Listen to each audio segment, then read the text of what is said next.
బుజ్జిరెడ్డిపాలెం పట్టణంలో అగ్ని ప్రమాదం చోటు చేసుకుంది. సిండికేట్ బ్యాక్ వీధిలో ఉన్న ఒక పూరింటిలో కరెంట్ అధికంగా రావడంతో ఇల్లు, ఇంటిలోని వస్తువులు పూర్తిగా దగ్ధమయ్యాయి.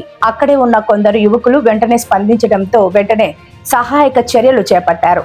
విషయం తెలుసుకున్న ఫైర్ సిబ్బంది హుటాహుటిన సంఘటన స్థలానికి చేరుకొని మంటలను అదుపు చేశారు.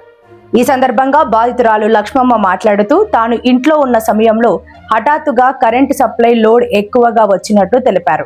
దీంతో నిప్రవల్ అంటుకొని తమ ఇల్లు పూర్తిగా దగ్ధమైందని ఆవేదన చెందారు. ఇంట్లో ఉన్న ఎలక్ట్రానిక్ సామాన్లు కాలిపోవడంతో పాటు తాము పనికి వెళ్లి ఎత్తి పెట్టుకున్న 10,000 రూపాయలు కూడా దగ్ధమయ్యాయని తెలిపారు. ఇప్పుడు తాము తమ పిల్లలు నివసించేందుకు నిలువ గూటి లేక అర్థం కాని పరిస్థితిలో ఉన్నామని తెలిపారు. ప్రభుత్వం తమను అన్ని విధాలా ఆదుకోవాలని విన్నవించుకున్నారు. అనంతరం రెవెన్యూ వీఆర్ఓ సంఘటన స్థలానికి చేరుకొని పరిస్థితిని పరిశీలించి వివరాలను అడిగి తెలుసుకున్నారు.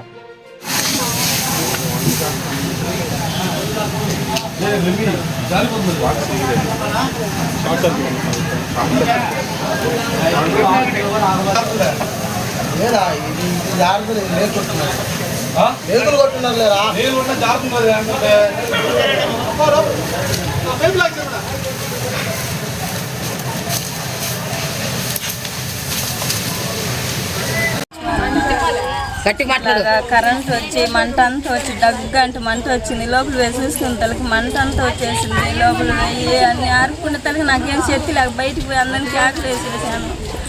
అన్నీ కాలిపోయాయి, సగం కాలిపోయి సగం ఉన్నాయి. ఏం కాలిపోయాయి ఏం కాలిపోలేదు తెలియదు. మా పిల్లలు బడికి పోయారు. ఎట్లా కింద పడిపోయాను. కళ్ళు తిరిగి మా ఆయన పనికి పోయాడు. ఫోన్ చేస్తానే వచ్చాడు. ఇంట్లో పని చేసుకుని డబ్బులు కానీ 10,000 ఉన్నాయి కానీ కాలిపోయాయి. ఇప్పుడు మేము ఎక్కడ ఉండాలో ఏమో గుర్తు మాకు ఆధారం న్యాయం చేయండి మేడం. ప్రభుత్వం తరపున దండం పెట్టి అడుగుతున్నాను మేడం.